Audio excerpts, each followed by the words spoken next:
only for this movie, for everything. Nandri Allah. And Ani, thank you.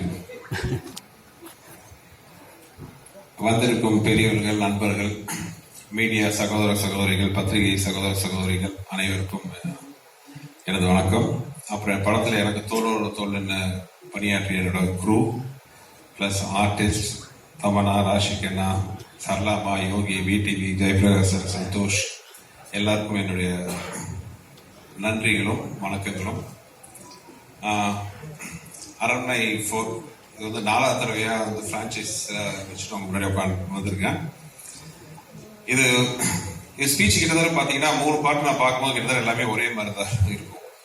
ஏன்னா இந்த அரண்மனைங்கிறத நான் வந்து எதுவுமே ஃபர்ஸ்ட் பார்ட் பண்ணும்போது நான் பிளான் பண்ணவே இல்லை. இந்த அரண்மனை வந்து ஒரு 4வது பிரான்சைஸ் வரைக்கும் போவோம் அப்படின்ட்டு. ஏன்னா அரண்மனை 2 முடிவு பண்ணது ஃபர்ஸ்ட், 3 டிசைட் பண்ணது செகண்ட் பார்ட். அந்த மாதிரி இப்போ 4th வந்து வரது காரணமே அதோட 3வது பகுதியோட வெற்றி தான்.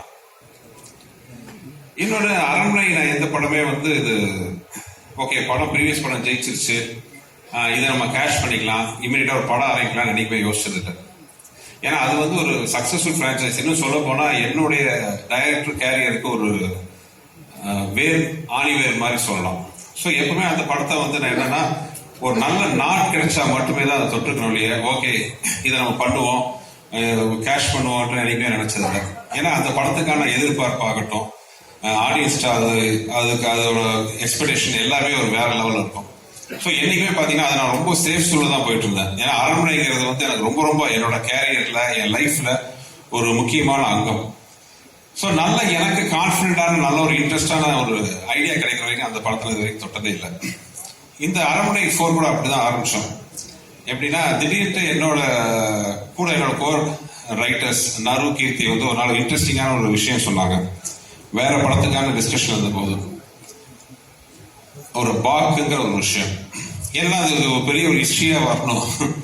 அதாவது இந்தியாவில் பெரும்பகுதியை ஆண்ட மன்னர்கள், உதாரணத்துக்கு நீங்க வந்து அசோகர் எடுத்துக்கலாம், அவுரங்கசீப், அக்பர், அவங்க எல்லாமே அவங்களோட எல்லை பகுதிகள். இப்ப நார்த்ல பாத்தீங்கன்னா சில பேர் ஆப்கானிஸ்தான் வரைக்கும் போயிருக்காங்க, சில பேர் பாகிஸ்தான் லாகூர் வரைக்கும் போயிருக்காங்க, சில பேர் காஷ்மீரை தாண்டி இருக்காங்க அவங்களோட எல்லை பகுதி.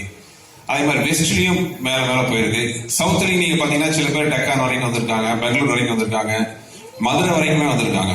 ஸோ சவுத், நார்த், வெஸ்ட்ல வந்து அவங்களோட பார்டர் மாறினாலும் ஈஸ்ட்ல மட்டும் கிட்டத்தட்ட கோடு கிழிச்ச மாதிரி பிரம்மபுத்திரா நதியை தாண்டி யாருமே போல. அதுக்கு வரலாற்று ரீதியா வந்து வெவ்வேறு காரணங்கள் சொல்றாங்க. அங்க ஒரு வீரமான ராஜ பரம்பரை இருந்துச்சு, இல்ல ஒரு கொரில்லா படைகள் நிறைய இருந்துச்சு, இல்ல ஒரு புவியியல் ரீதியா ஒரு ஜியாகிரபிக்கலா பாத்தீங்கன்னா நிறைய அடர்ந்த காடுகள், மலைகள்லாம் இருந்ததுனால அதை தாண்டி போக முடியலங்கிற மாதிரிலாம் வெவ்வேறு காரணங்கள். பட் நாங்க பேசும்போது அதெல்லாம் யோசிச்சோம்.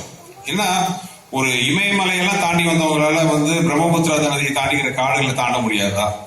அதே மாதிரி எத்தனையோ பெரிய பெரிய வீரர்கள்லாம் வந்து ஜெயிச்சவங்க வந்து அங்க இருக்கிற பர்டிகுலர் சோல்ஜர்ஸ், அது கொரில்லா படையா இருக்கட்டும், ராஜ பரம்பரையா இருக்கட்டும், அவங்கள ஜெயிக்க முடியாதா?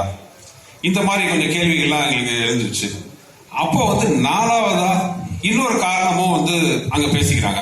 பொதுவா என்னன்னா இவங்க அந்த எல்லையை தாண்டாததுக்கு காரணம் அங்க இருக்கிற வீரர்களோ இல்ல இப்போ ஜியாகிரபிக்கல் ரீதியாக இருக்கிற மற்ற விஷயங்களுக்கு மீறி அவங்க அங்க எல்லையை தாண்டாததுக்கு காரணம் பயம் அப்படின்னு ஒரு அங்க இருக்கிற சில சாரார்கள் வந்து இன்னும் சொல்லிட்டு இருக்காங்க.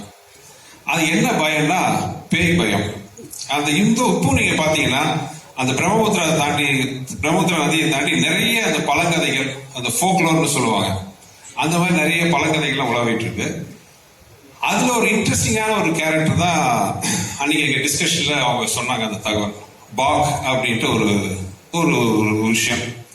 இன்னும் வந்து அந்த பாக்கை பத்தி பயப்படுற மாதிரி நிறைய கதைகள்லாம் உலாவுது.